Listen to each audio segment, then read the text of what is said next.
I wish there were enough words to describe my parents. They were both just the most wonderful people. You know, every week they were at the soup kitchen helping to feed the underprivileged and always helping other people. But you know, my mom was the cool 8th grade English teacher.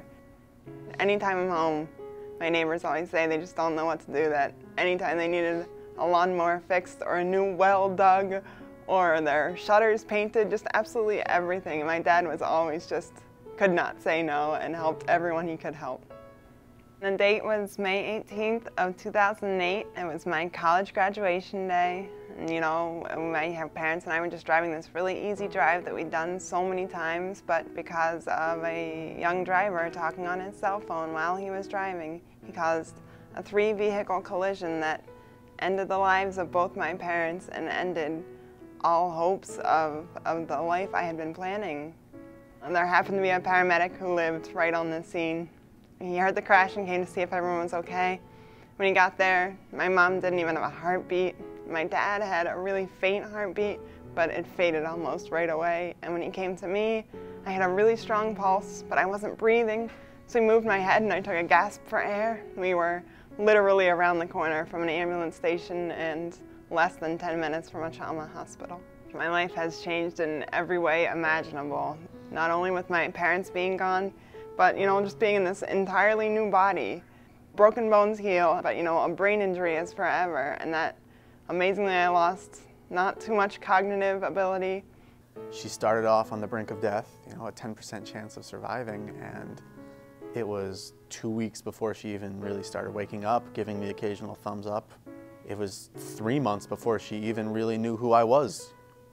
It was about a month and a half after the accident. She was the first time she asked where her parents were. Her brother told her, and she thought it was a joke. And even so, she didn't remember the next day. And she probably asked about her parents specifically 36 times over the course of 2 months before it really stuck in. And for us and for her family, it was heartbreaking every time. The left side of my body doesn't really, this is what my arm can do. I can't move my wrist, I can't move my fingers, I can't move my ankle, I can't move my toes. It's just so difficult that I can't really function as a normal human being. That the things I used to love to do, I can't do anymore. You know, I was an outdoors girl. There's no more hiking, there's no more biking, there's no more throwing a baseball around, there's no more canoeing, there's no more camping. Those were my absolute favorite things to do.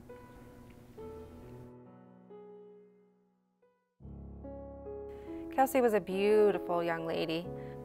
She was in Palms, she liked to dance. She loved hanging out with her twin sister. She always said she didn't have any friends, but we found that not to be true. After she had passed away by over 1,000 people at her funeral and wake. Even at 17, she would want to hug and snuggle with me, and she just had a huge, huge heart. She was a very fun-loving kid. She was always cracking jokes and laughing at everything I said. She loved to play jokes on me as well, and I think especially me. She was always leaving me notes. Dad, love you, I was here. As a matter of fact, we found one note months after she died in our car, and in the glove box was a note she had written. Said, Dad, I know you're going to clean the car and find this note.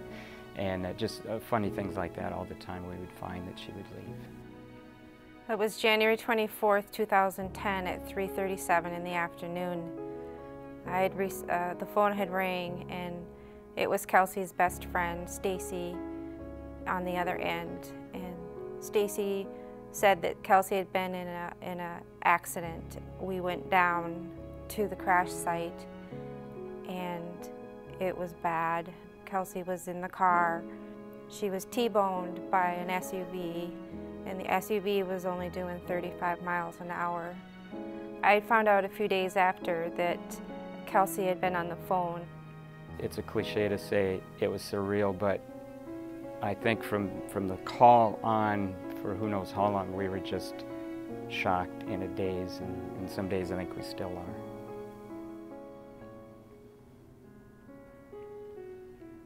Focus Driven in its simplest terms is essentially the Mothers Against Drunk Driving on today's cell-infested roads. And we're just doing our best to get legislation passed, to reach out to families who have lost loved ones and help them find a place to mourn the loss of their loved ones.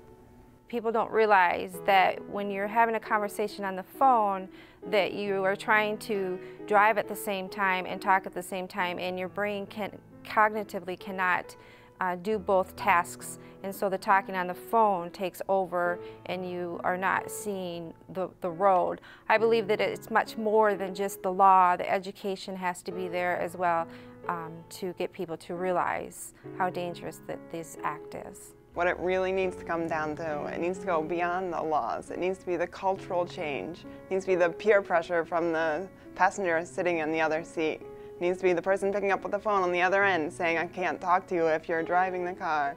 It needs to be absolutely everyone stepping up and trying to put an end to this epidemic.